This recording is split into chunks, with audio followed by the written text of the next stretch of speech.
Picture this. A stormtrooper steps onto a catwalk above a reactor shaft. No railing, no harness, nothing but gravity waiting below. One misstep, and it's not a reprimand he's facing, it's freefall into oblivion. For an empire that could build moon-sized superweapons, guardrails apparently weren't in the budget. And stay with this transmission, because by the end, you'll hear about the Death Star's most dangerous workstation, positioned right next to the galaxy's deadliest weapon. This is Outpost 42, broadcasting the truths the Empire buried. Subscribe now, so you never miss a transmission from the archives they don't want you to hear. Welcome back to Outpost 42, where we unravel the galaxy, one story at a time. The Empire ruled with fleets, fear, and firepower.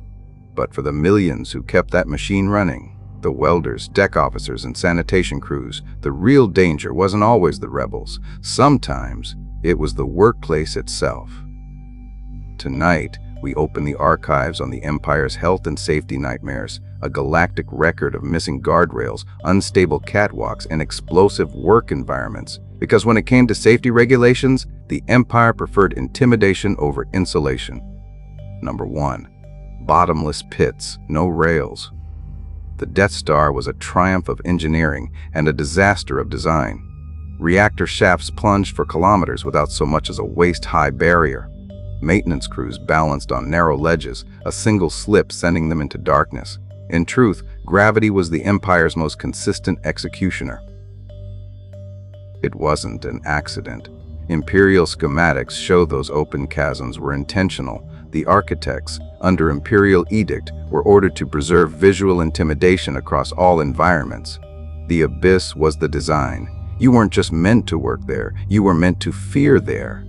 One recovered memo from the Corellian Engineering Corps reads, "Safety barriers diminish grandeur and impede authority projection."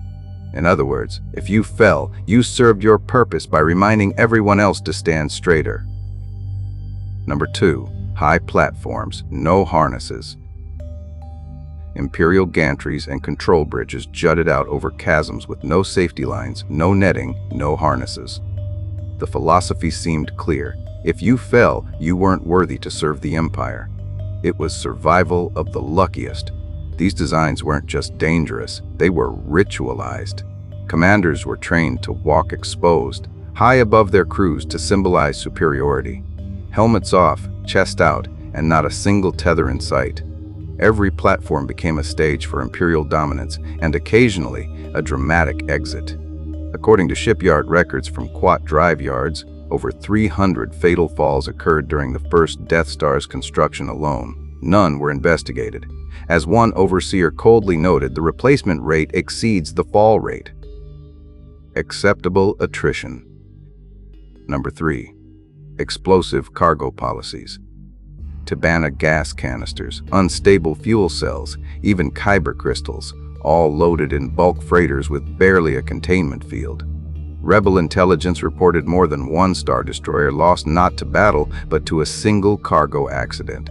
The Empire called it efficiency. Survivors called it suicide. In the pursuit of speed and scale, Imperial logistics removed nearly every safeguard. The Cargo Optimization Act of 18 BBY eliminated the need for redundant containment systems, saving the Empire billions of credits and costing thousands of lives. Entire fleets became powder kegs. One misfire in the hangar, one dropped canister, and a destroyer could vanish in a single flash. But to the Empire, there was no problem. Workers were easily replaced. The cargo? Not so much. Number 4. The TIE Fighter Cockpit. The TIE series was the backbone of the Imperial fleet. Cheap, fast, and expendable. What it wasn't was safe. Poor shields, no hyperdrive, and worst of all, no ejection seat. Pilots were told they flew with honor. In practice, they flew once. The Empire's designers prided themselves on minimalism. Stripped-down frames, no armor, no life support redundancy. A pilot's best defense was obedience. Because questioning design got you reassigned to ground detail. TIE veterans had a grim saying, "If you can see space, space can see you." The exposed cockpit view was stunning. For the half second before death, And when the rebels called the fighters coffins with wings, it wasn't mockery. It was an accurate flight manual. Number 5. Stormtrooper armor as safety gears. Troopers were assured their plastoid armor provided protection against blaster fire, toxins, even vacuum exposure. In reality, it barely deflected a stone thrown by an Ewok. The armor offered uniformity and intimidation, but protection? That was never part of the design brief. Field reports confirm the truth. The armor was designed for psychological effect, not defense. It made the troopers identical, dehumanized, easier to command, easier to replace. One requisition document from Imperial R&D even noted, armor integrity secondary to visual unity. And so, entire legions marched into battle gleaming like statues, pristine, photogenic, and functionally unprotected.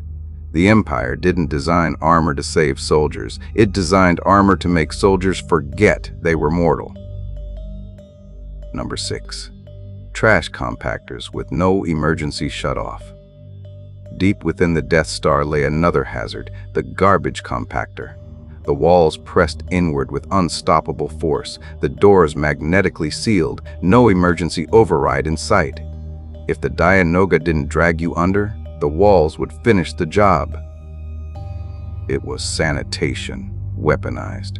It wasn't a malfunction. The Death Star sanitation protocol was intentionally self-contained to ensure that no biological waste could escape.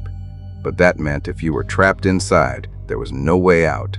A surviving engineer from Desik Station described it best: the system was perfect until you ended up in it. The Empire's obsession with cleanliness extended to silence. No noise, no complaints, no survivors. The compactor erased all evidence, organic or otherwise. Number 7. The Super Laser Control Desk. And then there was the greatest oversight of all. The Death Star's planet-killing super laser, operated by crews stationed mere meters from the firing channel. Each blast poured unimaginable energy through the firing chamber, a weapon so powerful it shattered Alderaan into dust. Yet the operators were seated right beside it, protected only by flimsy consoles and a false sense of duty. It was, without exaggeration, the galaxy's most dangerous desk job. One slip of timing, one shielding failure, and the beam would vaporize not a planet, but the crew itself.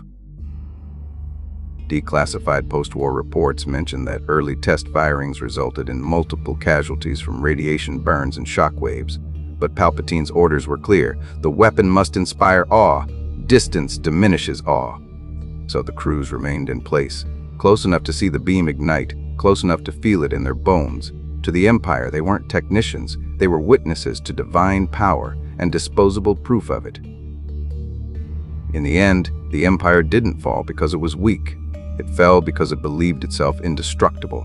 From unshielded reactors to unguarded bridges, every design flaw was born from arrogance. Perhaps that's the lesson the galaxy should remember, that tyranny doesn't always end in rebellion. Sometimes, it just trips over its own lack of a handrail. So, what do you think? Was the Empire's lack of safety simple negligence, or was danger itself part of their philosophy? A system where fear wasn't just a weapon, but a workplace policy. For every fleet the Empire launched, thousands of workers risked their lives, not in battle, but just in keeping their footing. If you've intercepted this transmission, confirm receipt with a like. Leave your hazard reports in the comms below and subscribe now, so you never miss a transmission from the archives they don't want you to hear. This transmission from Outpost 42 is complete. Until next time, keep your comms open.